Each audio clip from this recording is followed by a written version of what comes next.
Ողջույն սիրելի հայրենակիցներ, եթերում Անտապանն է։ Եվ այժմ մենք զրուցելու ենք հասարակական քաղաքական գործիչ, քաղաքական փորձագետ, մեդիա վերլուծական կենտրոնի տնօրեն Էդուարդ Այվազյանի հետ։ Ողջույն եմ պարոն Այվազյան, շատ շնորհակալ եմ, որ կապվել եք մեզ հետ։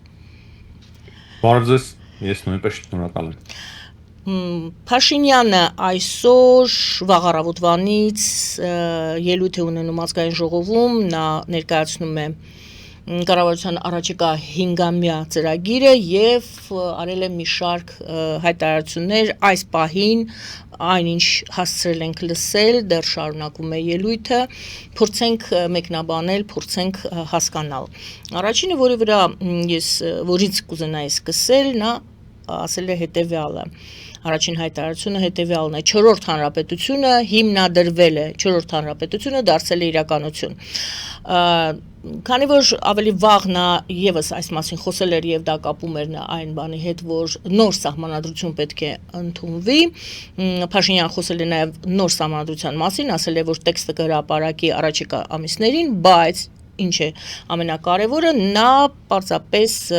ընդգծել է, որ նոր սահմանադրությունը չպետք է պարունակի որևէ հղում 1990 թվականի անկախության հռչակագրին։ Նա ասում է, մենք հայտարարեցինք Ղարաբաղյան շարժումը չշարունակելու իրենց մտադրության մասին, այն դադարեցնելու մեր որոշման մասին եւ ժողովուրդը հաստատեց այս որոշումը, ինչպես հաստատեց այս որոշումը ըստ Փաշինյանի ընտրությունների օրը իր ղեկավարած քաղաքական ուժին ձայն տալով եւ այսպես նոր սահմանադրություն է ընդունվելու, որտեղ չի լինելու անկախության հռչակագրին որևիցե հղում։ Ինչ եք մտածում այս 4-րդ հանրապետության մասին եւ այդ հաստատման մասին, որ սահմանադրության մեջ հղում չի լինելու հռչակագրին։ Կարևոր է սկսել նրանից, որ առաջին հանրապետությունը ստեղծվել է 1918 թվականին։ Սակայն հետաքրքիրը այն է, որ երբ որ Հայաստանը օկուպացվեց խորհրդային զորքերի կողմից, ինչը միջայլոց ճանաչում է Վրաստանը, որ ինքը օկուպացվել է խորհրդային զորքերի կողմից, դա չի ճանաչում Հայաստանը եւ անվանում են երկրորդ հանրապետություն, շատ զարմանալի։ Հետո այդ երկրորդ հանրապետության հիմքի վրա ստեղծում են երրորդ հանրապետությունը, հիմա էլ կարիք առաջացավ ստեղծել 4-րդ հանրապետությունը, քանի որ երրորդ հանրապետության ընթացքում եղել է Արցախյան շարժումը եւ Արցախյան շարժումը կարծում եմ բոլորի համար շատ արդեն պարզ է, կապվում է նաև Ռուսաստանի Դաշնության հետ, Ռուսաստանի Դաշնության խաղերի հետ, ճիշտ է Փաշինյանը բացի դա չի ասում, սակայն ուզում է ասել, որ Հարավային Կովկասում այդ կոնֆլիկտի տրամաբանությունը պետք է ավարտել եւ դրա համար անհրաժեշտ է ստեղծել 4-րդ հանրապետությունը։ Իմ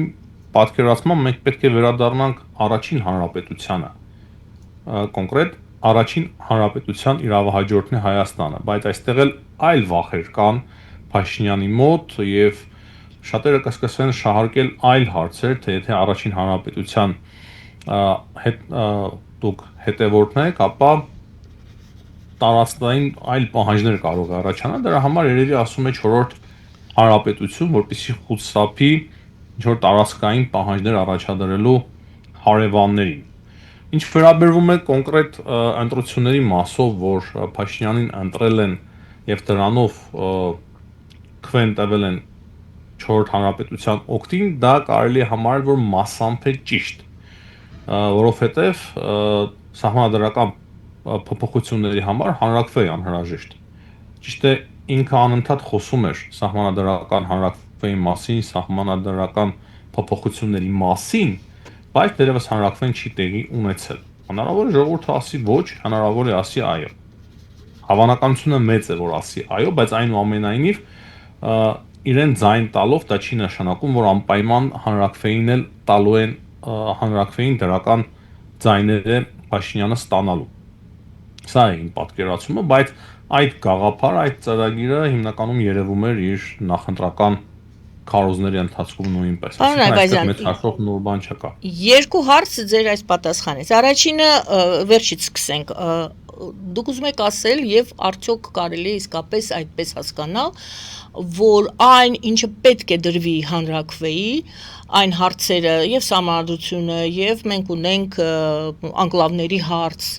այդ ամբողջը պետք է հանրակրվեով։ Եթե Փաշինյանը ասում է իմ մտադրություններին ասել են այո ինձ ձայն տալով, արդյոք նա չի փորձելու անցկացնել առանց հանրակրվեի, դա օրենքի խախտում կլինի, բայց այլ կերպ ինչու է նա ընդգծում ամեն անգամ, որ եւ սահմանադրության մեջ այս փոփոխությունը եւ Արցախի հարցը փակելը, տեսեք ինչ է ասում է անկախության հռչակագրին հղում անելը նոր սահմանադրության մեջ կնշանակի վերադարձ հակամարտության տրամաբանությանը եւ եթե ինձ տվել են քվե նշանակում է համաձայն են ինձ հետ։ Այսինքն բոլոր այն հարցերը, որոնք պետք է դրվեն հանրակրվեի,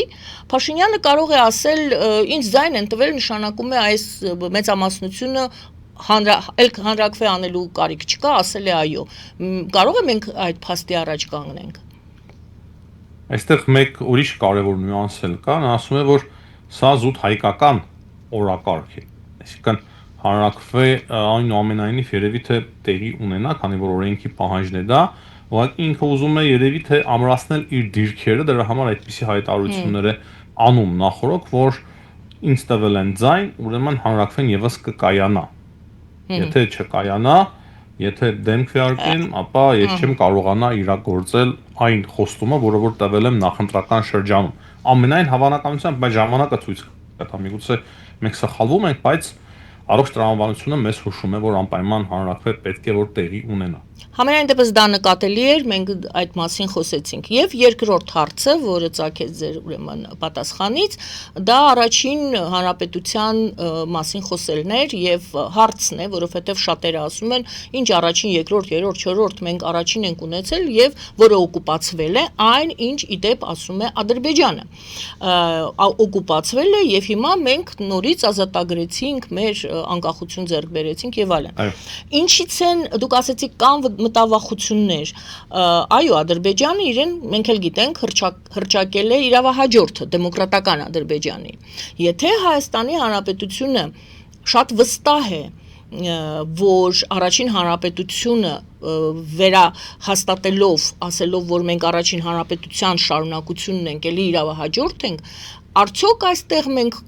թույլ օղակներ ունենք, ավելի թույլ է մեր դիրքերը առաջին հանրապետության, քան Ադրբեջանի դեմոկրատական Ադրբեջանի։ Եվ դա է պատճառը, որ Նիկոլ Փաշինյանը ասում է փակում ենք այս բոլոր էջերը, չորրորդ հանրապետություն ենք բացում։ Չեմ կարծում, որ պատմական եւ իրավական տեսանկյունից մեր դիրքերը թույլ են, սակայն զինված ուժերի մակարդակով, տնտեսության մակարդակով, բնակչության քանակով, տարածքի մեծությամբ բնականաբար մենք ցավոք սրտի զիջում ենք Ադրբեջանին։ Այստեղ կան խնդիրներ եւ Ադրբեջանի զինված ուժերին ցավոք անգամներով դեռևս զիջում ենք։ Եվ եթե մենք վերադառնանք առաջին հանրապետության տրամաբանությանը, սա կարող է հավելյալ խնդիրներ ստեղծել, կարող է եւ չստեղծել, դա էլ շատ կարեւոր է։ Իսկ որpիսի Փաշինյանը կարողանա խուսափել հնարավոր խնդիրներից, դրա համար առաջ է քաշում 4-րդ հանրապետության գաղափարը եւ փորձում է միանգամից առաջ տանել 4-րդ հանրապետության գաղափարը, ճանաչելով խորհրդային Հայաստանի տարածքը, որը որ գոյություն ուներ մինչև Հայաստանը թեն դուրս եկավ խորհրդային միությունը, Ալմաթիի հռչակագիր կոչվածը, որով եւ պետք է այս անկլավների հարցը լուծվի, գիտենք այս վերջին օրերին շատ բուրըն քննարկում է գնում եւ մասնավորապես Տիգրան հետ կապված, Փաշինյանը արդեն ադրբեջանական անվանումներով է ուրեմն այդ տեղանունները ասում եւ մարդիկ ասում են Տիգրանաշենի փոխանցման համար իրավական հիմքեր չկան, կան հիմքեր, չկան հիմքեր։ Ինչու է այս նյարդային վիճակը ստեղծվել մեզ մոտ մեզանում։ Ինչն է խնդիրը։ Վտանգները, այո, վտանգներ կան, բայց արդյոք Ալմաթիի հռչակագիրը տալիս է բոլոր այս հարցերի պատասխանը եւ ի վնաս ոչ ի հոգուտ Հայաստանի Հանրապետության։ Բավականին բարդ հարց եք տալիս, ասեմ, որ խնդիրը կոնկրետ առաջացավ երկրորդ Արցախյան պատերազմից հետո։ Եվ մենք այսօր տեսնում ենք ուղիղ դրա հետևանքները։ Եվ հենց դրա համար է այսօրվա Հայաստանի Հանրապետությունը այնպիսի քաղաքականություն սկսել վարել, որպեսզի կոնֆլիկտի տրամաբանությունը ընդհանրապես ավարտվի։ Ուղղակի մեկ բան կարևոր է այստեղ շեշտել, թե արդյոք դրան պատրաստ է Ադրբեջանը, եթե դու չես ցանկանում կոնֆլիկտ, դու լուծում ես բոլոր խնդիրները, որպեսզի կոնֆլիկտից խուսափես, արդյոք նույն ձև կվարվի Ադրբեջանը կամ նույն ձև կվարվի Թուրքիան։ Ահա այս հարցն է, որ ավելի շատ է ինձ մտահոգում, թե չէ այն, որ սահմանազատում տեղի կունենա եւ Հայաստանի տարածքը կհամապատասխանեցվի խորհրդային Հայաստանի վերջին տարիների տարածքին, ինչը որ գոյություն է ունեցել Հայաստանի Հանրապետության 29700 քառակուսի կիլոմետրը, դրանում ես գրեթե կասկած չունեմ, բայց բնականաբար, եթե մենք այլ ձև դուրս գայինք Արցախյան երկրորդ պատերազմից, ապա երևի թե այլ բաների մասին այսօր խոսեր Փաշինյանը եւ այլ ձևով։ Հիմա ինքը հասկանում է, որ Հայաստանը չի կարող շարունակել այս պահի դրությամբ այս վիճակում կոնֆլիկտը Ադրբեջանի հետ, բայց կրկնեմ, խնդիրը այստեղ այն է, թե որքանով Ադրբեջանը նույնպես կցանկանա ավարտին հասնել կոնֆլիկտը Հայաստանի հետ։ Վերջերս ճիշտ է, մենք տեսնում ենք բավականին դրական հայտարարություններ Ադրբեջանից, բայց մեկ-մեկ նաև Ալիև այնպիսի հայտարարություններ է անում, որոնք որ նաև կասկած են ստեղծում մեզ մոտ, ասում է Հայաստանը պարտվել է պատերազմում, Հայաստանը կապիտուլյացիայի ենթարկվել, ընդունել է իր կապիտուլյացիան, սա արդեն շատ սուր հայտարարություններ են, որոնք որ իրոք խնդիրներ են ստեղծում մեր մոտ։ Այսինքն դուք հարցը տեղափոխում եք ավելի շատ չհավատալու կասկածամտության, այսինքն մենք չենք կամ մենք պետք է հավատանք, որ Ադրբեջանը այլևս ռազմատենչ չէ կամ ռազմական մտադրություններ չունի ռազմական ուժով Հայաստանի Հանրապետության մասերը, հատվածները գրավելու եւ այլն, բայց մյուս կողմից եւ պետք է հավատանք, ասենք իսկ մյուսները ասում են հավատաս, չհավատաս, եթե Ալմաթիով նախանշված է, որ այս հատվածները պետք է հանձնվեն, ուրեմն պետք է հանձնվեն։ Այսինքն այստեղ վստահության, չվստահության հարց է։ Արդյոք ես դա եմ հարցնում, մենք ոչ մի իրավական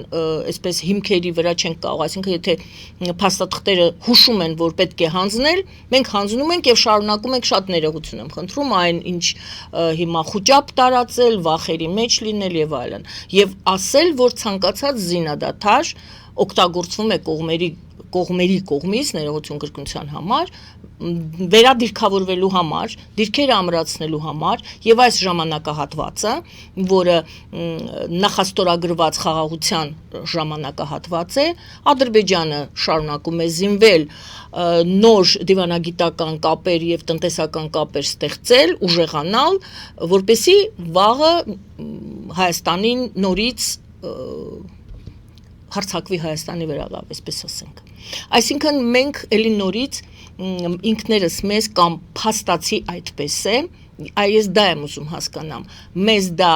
հոգեբանորեն ճնշման տակ են գտնվում, թե դա փաստ է այս իրավիճակը, որը նկարագրվեց։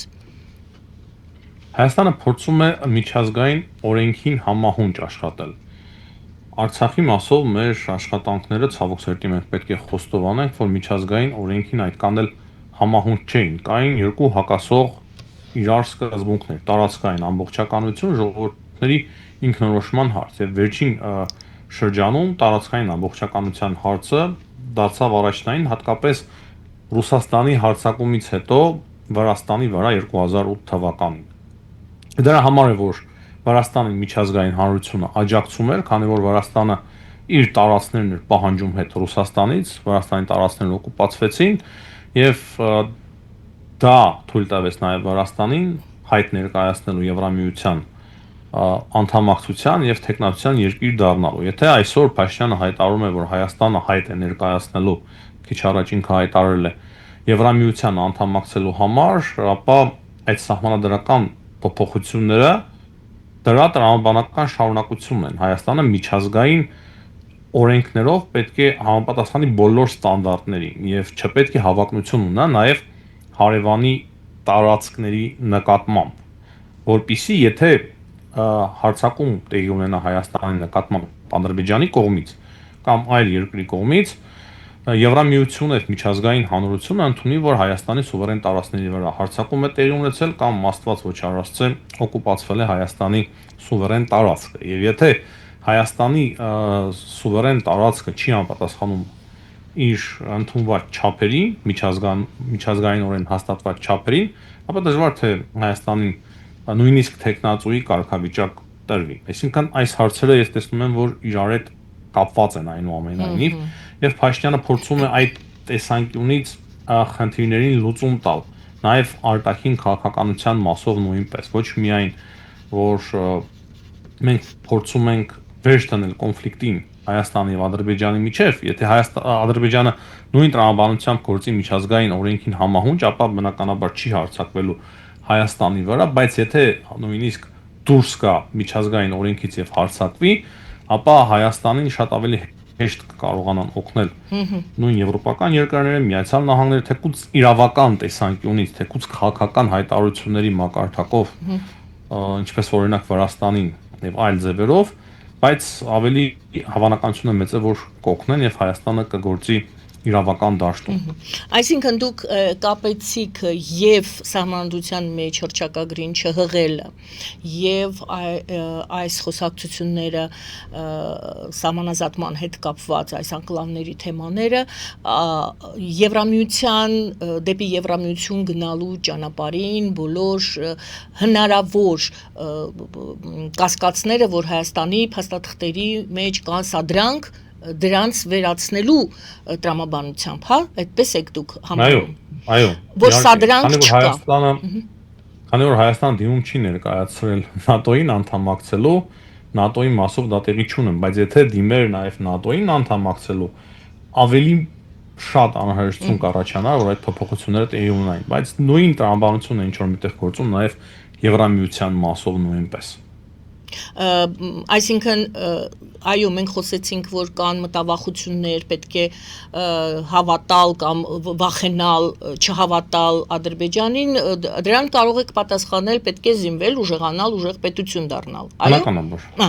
Երկրորդը պետք է պատասխանել իրավական զգացմունքային տիրույթից պետք է դուրս գալ եւ իրավական տիրույթում դիտարկել, իրավական տիրույթում Նաեւ պետք է այսօրվա իրականությունը գնահատենք, այսօրվա դրությամբ Ադրբեջանը լարում էր հարաբերությունները Ռուսաստանի հետ, դերևս լավ լարված են, եւ Ադրբեջանը փորձում է խորացնել իր հարաբերությունները Միացյալ Նահանգների հետ, Եվրամիության հետ, որոշ շարժեր կան, ճիշտ է, խնդրահարույց է, քանի որ մարդու իրավունքների հետ խնդիրներ կան լուրջ Ադրբեջանում, Եվրամիությունը դրա վրա աչք կան էլ չի փակում, ինչքան որ հիմա Միացյալ Նահանգները, բայց այնուամենայնիվ մենք նկատում ենք, որ լարվածությունը Ռուսաստանի Դաշնության հետ ստիպում է Ադրբեջանին ավելի համահունչ գործել միջազգային օրենքներին։ Եթե այս տենդենսը շարունակվի, իսկ ցավոք Ադրբեջանը հաճախ է փոխում իր արտաքին քաղաքականությունը, եթե բայց այս տենդենսը շարունակվի, ապա խաղաղությունը հնարավոր է, իսկ եթե չէ, ես մտածում եմ, որ կարող է Ադրբեջանը վերադառնա իր նախկին քաղաքականությանը, ինչի մասին քիչ առաջ մենք խոսում ենք։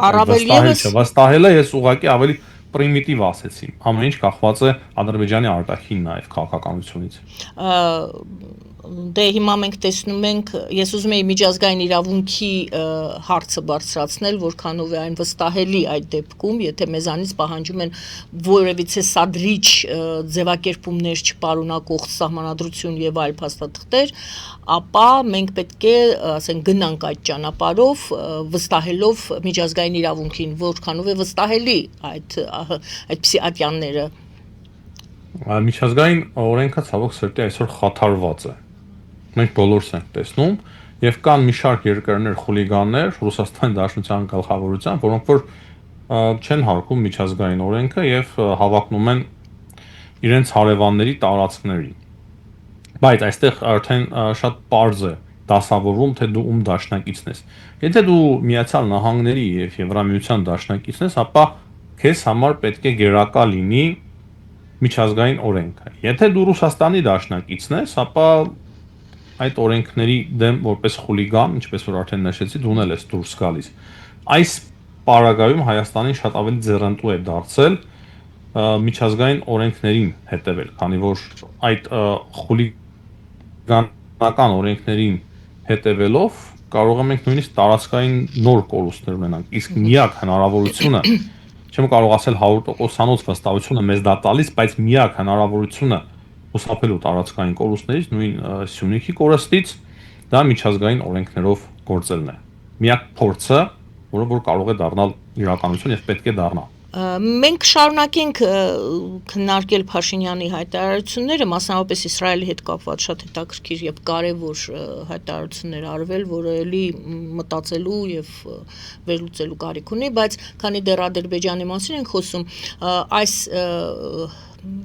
հանգստյան օրերին, շաբաթ եւ կիրակի օրերին Ալիևը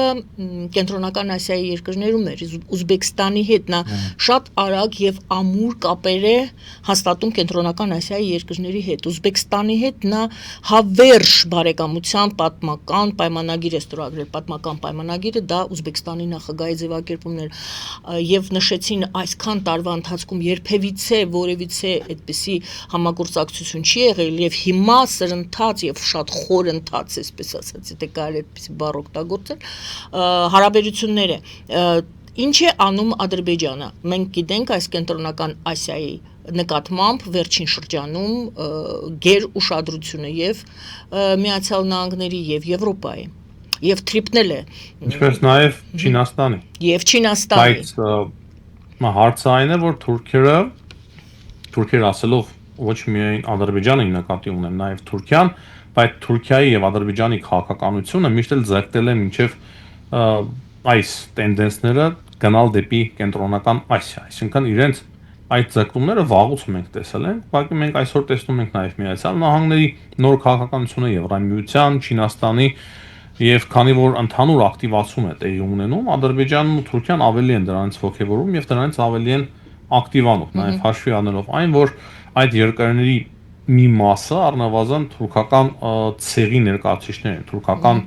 արմատ ունեն եւ միմյանց բարեկամ են։ Մենք նաեւ մերձավոր արևելքում այլ տենդենսներ ենք տեսնում, բայց դրանց մասին երևի ձեր հաջորդ հարցերին արդեն անդրադառնանք, մաղնետական աշխարհի կոնսոլիդացիայի փորձեր։ Համենայն դեպս ուշագրավ է, կարևոր է եւ պետք է երևի մեզ մոտ շատ ուշադիր հետևեն Ադրբեջանի եւ կենտրոնական Ասիայի այս եւ տնտեսական եւ քաղաքական, ռազմական բոլոր ոլորտներում այսքան սերտացման աշխատանքների սերտացման եւ ներդաշնակեցման անգամ միտումը եւ Փաշինյանը ուրեմն անդրադարձել է Իսրայելի հետ կապված եւ ցեղասպանության Իսրայելի կողմից ցեղասպանության կառավարության կողմից ցեղասպանության ճանաչման հարցին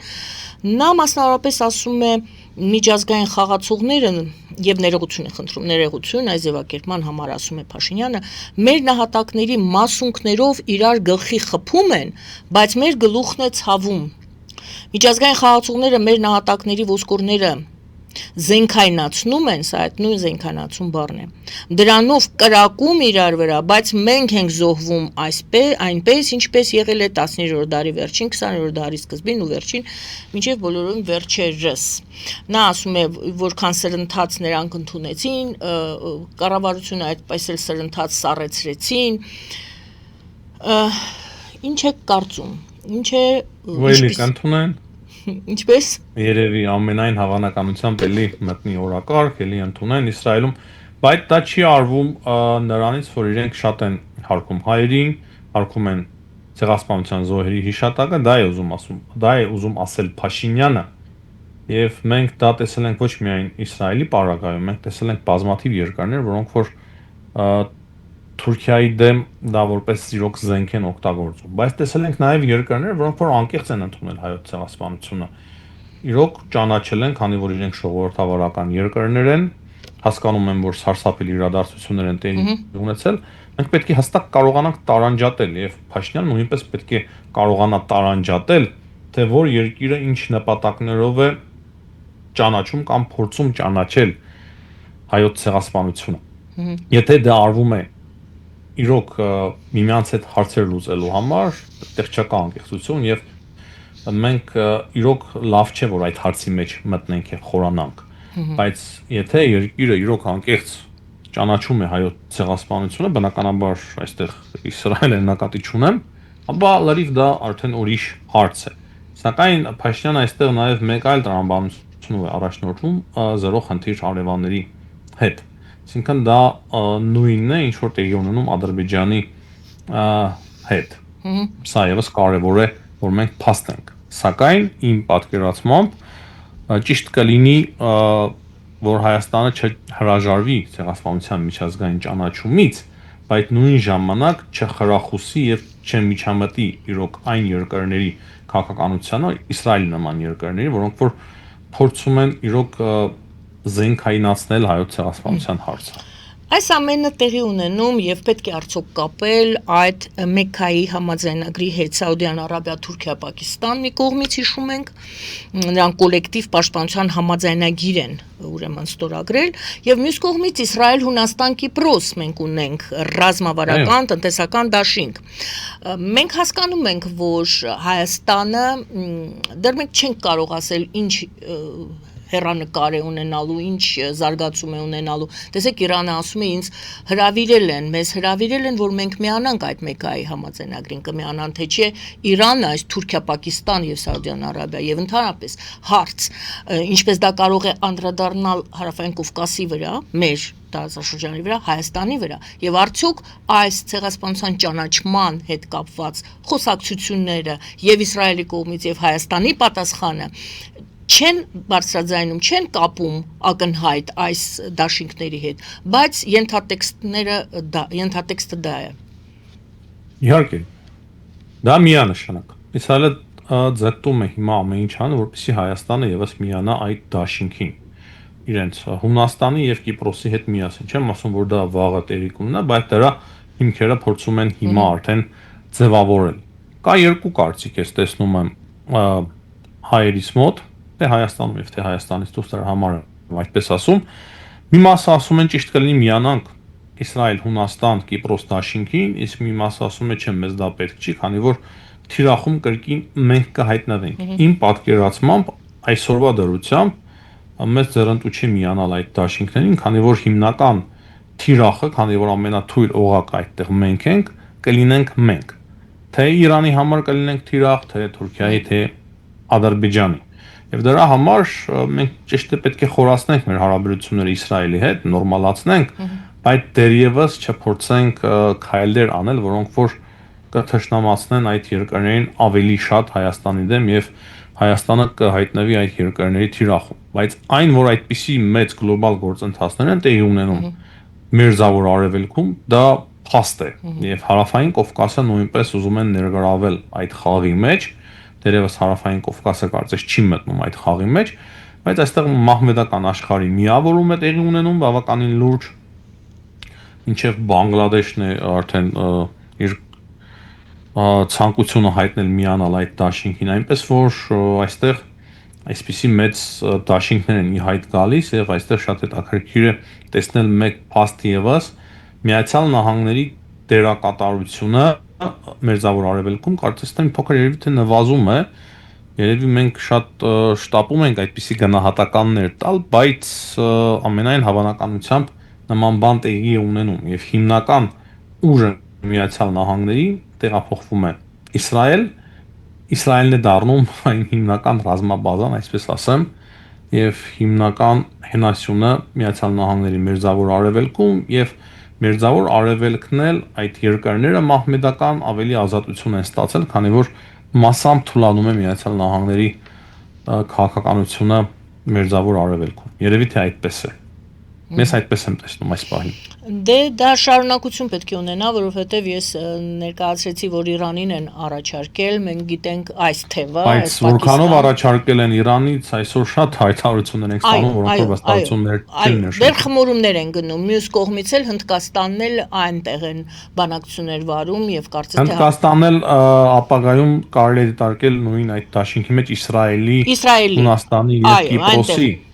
Դե հենց դա է ստացվում, մենք եւ լավ հարաբերություններ ունենք եւ Հնդկաստանի հետ եւ լավ հարաբերություններ ենք ձևավորել եւ պահպանում ենք առ այսօր Իրանի հետ։ Մենք կխոսենք այժմ գովազ հետարանք եթերում, գովազից հետո կխոսենք այն իրավիճակի մասին, որը ստեղծվում է այս նոր, եթե դա տեղի ունենա Թրամփի հայտարարած սաստիկ տնտեսական ուրեմն սանկցիաների ճգնաժամ պետք է լինի Իրանում, ասում է Միացյալ Նահանգները, ասում են ընդհանրապես թույլ չենք տալիս որևիցե երկիր, որևիցե առնչություն ունենա Իրանի հետ, ոչ տնտեսական, որևիցե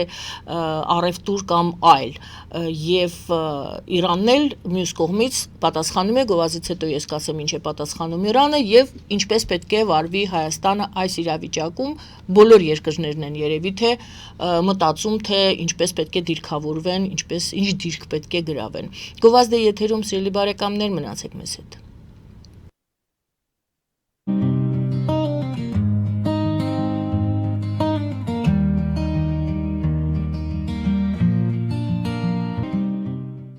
Ֆելիչե ժամանակակից ատամնաբուժական կլինիկա։ Այստեղ հարմարավետությունն ու խնամքն առաջնային են։ Այստեղ կիրառվում են ատամնաբուժական ամենաժամանակակից տեխնոլոգիաներ, ճշգրիտ ախտորոշում, արդյունավետ բուժում, նուրբ փորձառություն եւ անհատական մոտեցում։ Սկսած սովորական մանրուքներից մինչև առաջադեմ ընթացակարգեր, այստեղ դուք գտնվում եք բարձր որակավորում ունեցող եւ փորձառու ատամնաբուժական մասնագետների ձեռքերում։ Մեր բարեկամական եւ հյուրընկալ անձնակազմն այստեղ է յուրաքանչյուր այցը հաճելի դարձնելու համար։ Ֆելիչե, ձեր առողջ եւ ամենաերջանիկ շպիտը սկսվում է այստեղից։ Եկեք եւ բացահայտեք նորարարության փորձագիտության եւ կարեկցանքի կատարյալ համադրությունը։ Երևան Փոստը Գրանադա Հյուզում տեղեկացնում է։ Դրամական փոխանցումներ 1%-ով։ Օդանավով 1 պաունդը 2.99։ Նավով ուղարկեք 1 արկղ, երկրորդ արկղը անվճար։ Ավտոմեքենաների փոխադրում անհավատալի արժեքներով։ Ինչպես նաև կահույք եւ մեծ չափի բեռների փոխադրում։ Jackpot հագուստի խանութը երկրորդ մասնաճյուղն է բացել Գլենդելի սրտում, որտեղ կարող եք ձեռք բերել եվրոպական եւ ամերիկյան ընտիր հագուստեղեն, կոշկեղեն, աքսեսուարներ, պայուսակներ ամենահարմար արժեքներով։ Նաեւ կարող եք ցանկացած ապրանք պատվիրել եւ ձեռք բերել կարճ ժամանակում։ Jackpot-ի Գլենդելի հասցեն է 1135 North Pacific Avenue, հեռախոս 818 813 2252։ Jackpot հագուստի լավագույն կենտրոնը Գլենդելում։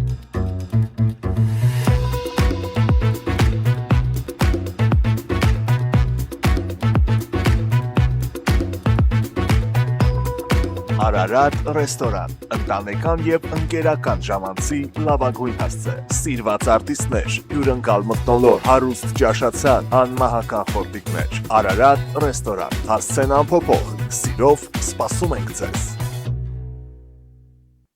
Լավագույն պաղպաղակ, բնական, համեղ եւ մատչելի գներով պաղպաղակը կարող եք ձեռք բերել բոլոր հայկական խանութներում։ Պահանջեք հայկական պաղպաղակ, Թամարա պաղպաղակ։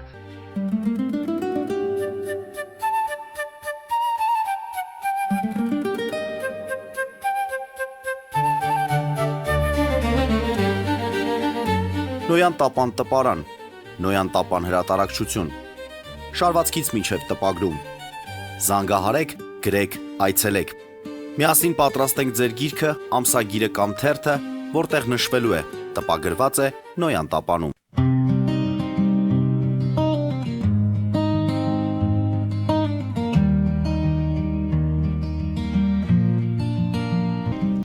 Սիրելի բարեկամներ, հիշեցնեմ, որ մենք զրուցում ենք Էդուարդ Այվազյանի հետ, հասարակական քաղաքական գործիչ, քաղաքական փորձագետ։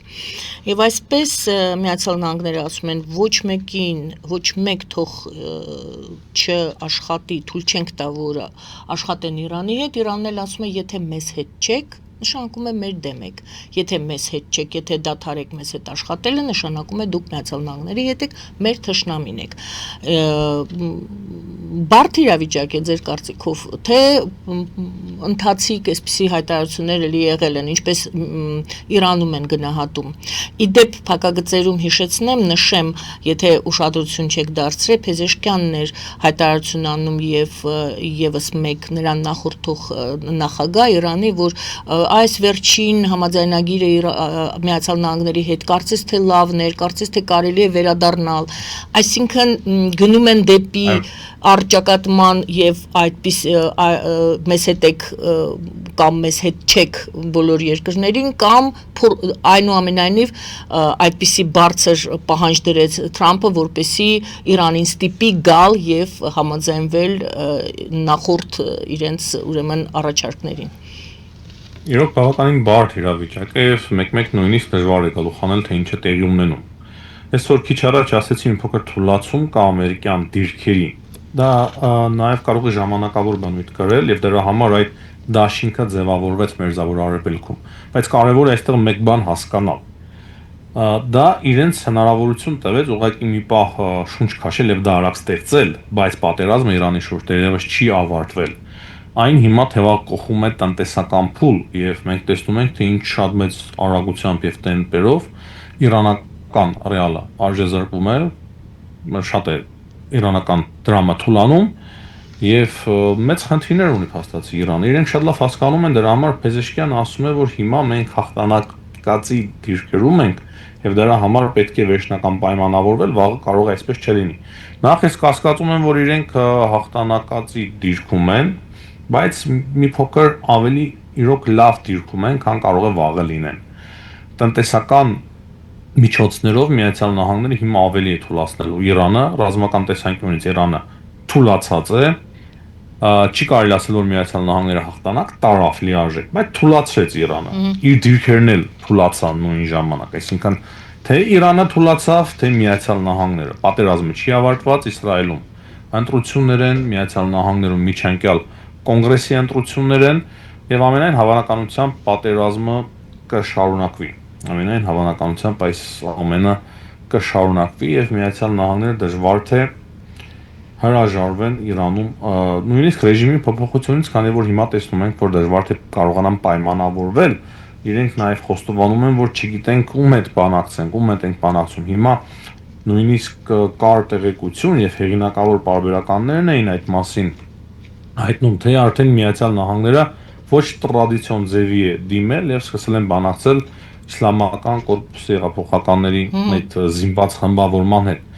Դրա համար մենք տեսնում ենք տարբերվող հայտարարություններ նաեւ իրանական քաղաքական գործիչների կողմից եւ Իրանի զինվորականների։ Քաոս է միանշանակ,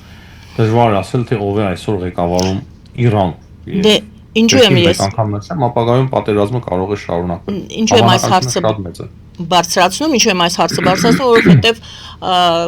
արխիվում ձմեռը մենք խոսում ենք այն մասին, այդ վերջնագրերի մասին, որը Ռուսաստանը Հայաստանի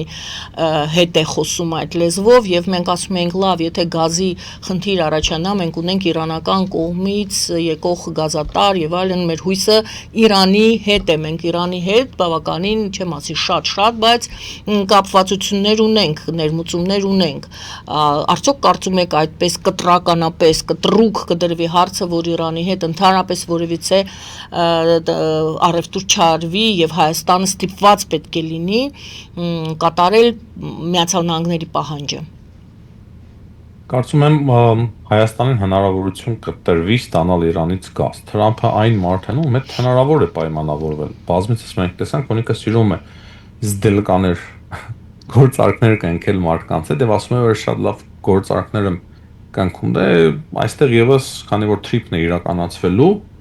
ապա Միացյալ Նահանգները պետք է թույլ տա, որ Հայաստանը ստանա Իրանից գազ։ Հակառակ պարագայում Հայաստանը չի կարողանա գոյատևել։ Եթե իրենց պետք է որ Հայաստանը գոյատևի, եթե իրենք աջակցեցին Փաշինյանին ընտրություններից առաջ, ապա իրենք պետք է նաեւ այլ քայլերի դիմեն եւ աչք փակեն նրա վրա, որ Հայաստանը գազ է ստանում Իրանից։ Հակառակ պարագայում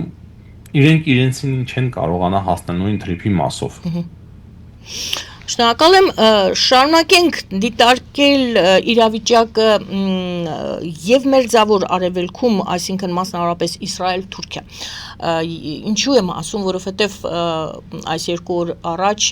պակիստանյան լրատվա ուրեմն թերթից մեկում մի վերլուծաբան էր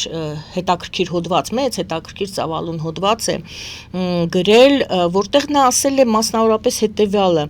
որ այսօր ոչ միայն մեծ տերությունները, այլև միջին եւ փոքր պետությունները զգալի աշխարհաքաղաքական եւ աշխարհատնտեսական շահագրգռվածություն ունեն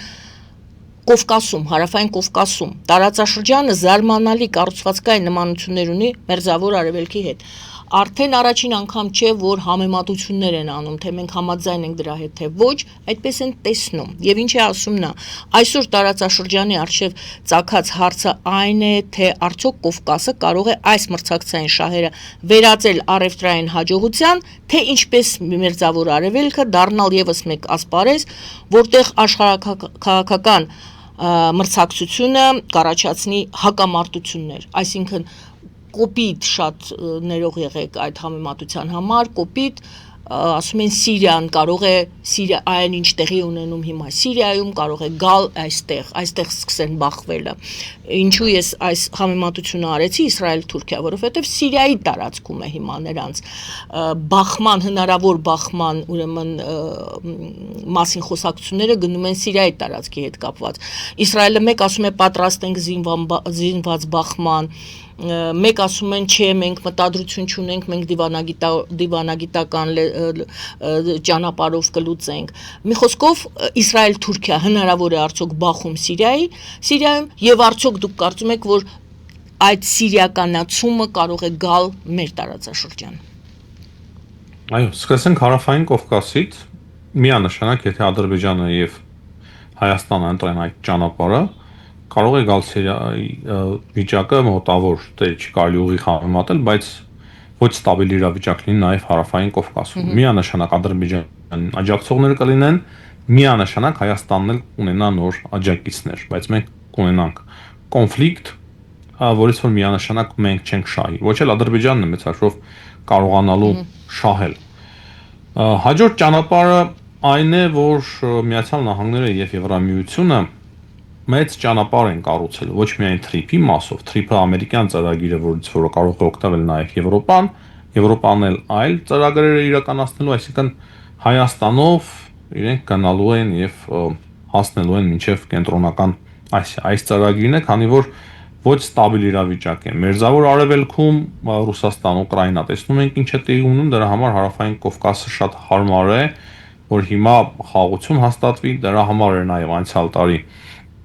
Վաշինգտոնյան հանդիպումը օգոստոսի 8-ին, այս ամենը իրար հետ կապված է միանշանակ, բայց ընտրությունը միանշանակ մերն է, մեզանից է կախված, թե որ ճանապարհն ենք մենք ընտրում։ Մեզանից որ ասում եմ, չեմ ասում միայն Հայաստանից, Թուրքիայից եւ Ադրբեջանից։ Ընտրությունը մերն է։ Ինչ վերաբերում է Իսրայելին եւ Թուրքիային։ Հիմա իրենց ամենամեծ խնդիրը ոչ թե իրենց ամենամեծ խնդիրը, Իսրայելի ամենամեծ խնդիրը դարձել է Սիրիան։ Քանի որ Սիրիայի իշխանություններին կարելի ասել, որ ինչ որ միտեղ Էրդողանի օգնությամբ Սիրիայի իշխանությունները դարձան իշխանություն եւ Թուրքիայի ազդեցությունը ահռելի է Սիրիայում։ Դա մեծ խնդիրներ եւ վախեր է ստեղծում Իսրայելի մոտ եւ դրա համար այդ հարվածը հասցրեց Իսրայելը օրեր առաջ ոչ հերու թուրքական սահմանից, ընդամենը 80 կիլոմետր հեռավորության վրա այդ հարվածը սիրիական ավիաբազային, որտեղ որ 1-2 օր առաջ գտնվել էին նաև թուրք զինվորականները, խոսք կար, որ իրենք ուզում էին տեխնիկա բերել, եւ Իսրայելը շատ ուղիղ ասում է, եթե դուք մտնեք Սիրիա, այսինքն խնդիրը ոչ կոնկրետ այդ ռազմաբազան է, այդ ռազմաբազան առաջի քայլը կլիներ, որ հետագայում թուրքական զորքերը ավելի խորանային Սիրիայի տարածքում եւ արդեն խնդիր ստեղծեին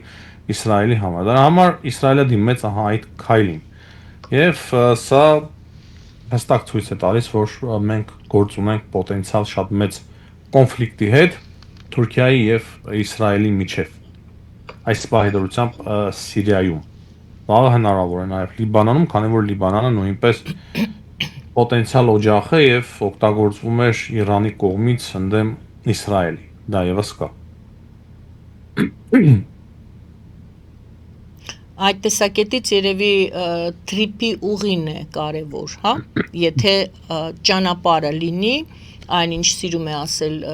Փաշինյանը 100 տարով կամ 99 տարով մենք երաշխավորված ենք, որ այստեղ խաղաղություն է լինելու։ Կարծում եք արդյոք, որ դրանք եւս, այո, Թուրքիան եւ Իսրայելը մենք խոսեցինք այդ երկու դաշինքների, որոնք իրենք իրար դեմ են պատկերացնում Սաուդյան Արաբիա, Թուրքիա եւ Պակիստան եւ նորից կրկնեմ Իսրայել, Կիպրոս եւ Հունաստան։ Այնուամենայնիվ Իսրայելը եւ Թուրքիան այսօր Սիրիայում, վաղ Լիբանանում, մյուս օրը կարող է Հարավային Կովկասում գան իրար չափվեն իրենց ուժերով եւ իրենց շահերով։ Արդյոք թրիփը կամ գուցե ես միամիտ հարց եմ տալի, գուցե ոչ։ Դուք ասեք ոչ, թրիփը դա կապ չունի այդ շահերի բախման հետ։ Չէ, իհարկե ունի թրիփը կապ, բայց կարևոր է հասկանալ, որ թրիփը միակ երաշխավորը չի կարող լինել։ Կարևոր երաշխավոր է դառնում թրիփը, որ անվտանգությունը պահպանվի Հարավային Կովկասում, բայց նաև շատ այլ թելերով պետք է Հարավային Կովկասի երկրները, ինչպես նաև Թուրքիան, Միջին Ասիան կապվեն միմյանց, որ երաշխիքները ավելանան։ Ինչ վերաբերում է 100 տարի կտևեն այդ երաշխիքները, չէ, շատ դժվար է ասել, բայց այն, որ դրանք երաշխիքներ են եւ այդ երաշխիքները կարող են ավելացվել, դա միանշանակ է։ Մեզանից է կախված, թե մենք ինչ քայլերի ենք դիմելու, ոչինչ հավերժ չէ, ժամանակին մերձավոր արևելքում էլ լավ կապեր կային, լավ երթուղիներ կային, բայց այդ ամենը այսօր տեսնում ենք, որ կամ ավերվել է, կամ ավերվում է, չնայած այնտեղ էլ նոր ուղիներ են ստեղծվում, նոր նավթամուղեր, որոնք որ փորձում են շրջանցել Հորմուզի նեղուցը, ամեն ինչ փոփոխության է ենթարկվում եւ այն փոփոխությունը, որը որ հիմա առաջարկվում է Հարավային Կովկասին, Միացյալ Նահանգների եւ Եվրամիության կողմից, միանշանակ Հարավային Կովկասի օգտին է։ Հարավային Կովկասի օգտին այն առումով, որ Հայաստանը եւ Հարավային Կովկասը չդառնա երկրորդ Սիրիա։ Իսկ այն ինչ առաջարկում է Ռուսաստանը, անկասկած կարող է բերել այդ ամենին։ Այսինքն բախման, խնդիրների, կոնֆլիկտները իրենց հավերժ են պետք, որպեսզի իրենք հավերժ մնան մեր տարածաշրջանում։ Առանց կոնֆլիկտի իրենք դժվար թե կարողանան մնալ մեր տարածաշրջանում։ Դա Ռուսաստանը եւ վերադառնում ենք մեր զրույցի ամենասկզբին, որպես ամփոփում, կարծես թե Փաշինյանը դրա պատասխանը տվեց ասելով, որ մինչև 29 թվականը պատրաստվում են վիզաների ազատականացման հարցը լուծել եւ պատրաստվում են Եվրամիության անդամակցության հետ կապված քայլեր ձեռնարկեն, որքանով կձեռնարկեն այդ խոսակցությունը կդառնա գործ, կարծում եք կդառնա գործ, թե դա պարզապես չգիտեմ, ինչ որ մի զանգվածի, հասարակության ինչ որ զանգվածի հանգստացնելու համար է ասում Փաշինյանը։ Դե պետք է դառնա գործ։ Ես երկու վտանգ եմ տեսնում այդ ամենի համար, մեկը ռուս-ուկրաինական պատերազմի ոչ նախընտրելի լուծումը կլինի, այսինքն Ռուսաստանի հաղթանակը, Դոնբասի գրավումը, Ուկրաինայի ինքնիշխանության սահմանափակումը, դա ամենամեծ խոչընդոտը կդառնա, որպեսզի Հայաստանը գնա դեպի Եվրամիություն, եւ երկրորդը, որ Ռուսաստանը կարողանա ինչ-որ ձևերով ընդդիմադիր կոչենք դրանց, թե այլ մեթոդներով Հայաստանում հասնի իշխանափոխության կամ այն տնտեսական ճնշումները, քաղաքական ճնշումները ինչ-որ արդյունքներ տան եւ Հայաստանը վախեցած, ստիպված փոխի իր քաղաքական ուղղությունը։ Դժվար թե Եվրամիությունը փոխի իր քաղաքականությունը Հարավային Կովկասի մասով, այդ ուղին չափազանց կարևոր է իրենց դեպի կենտրոնական Ասիա, մենք պետք է դա շատ լավ հասկանանք, թե ինչի է Եվրամիությունը գալիս Հայաստան, ինչի է Միացյալ Նահանգները գալիս Հայաստան։ Դա է իրենց շահը թելադրում, բայց ամեն ինչ կախված է նաև ռուս-ուկրաինական պատերազմի ելքից։ Դա չափազանց կարևոր է, որ մենք հասկանանք։ Շնորհակալություն, այս պահին այսքան նյութի հետ կարող էինք աշխատել, ես շատ շնորհակալ եմ ձեր մեկնաբանությունների համար, այո իրավիճակը վարքյան առ վարքյան փոփոխվում է։ Շնորհակալություն սիրելի բարեկամներ, Էդուարդ Այվազյանի հետ էինք զրուցում, մեդիա վերլուծական կենտրոնի տնօրեն, քաղաքական փորձագետ զրուցվարում էի ես Գայանե Առաքելյանս, բարին ընձեզ։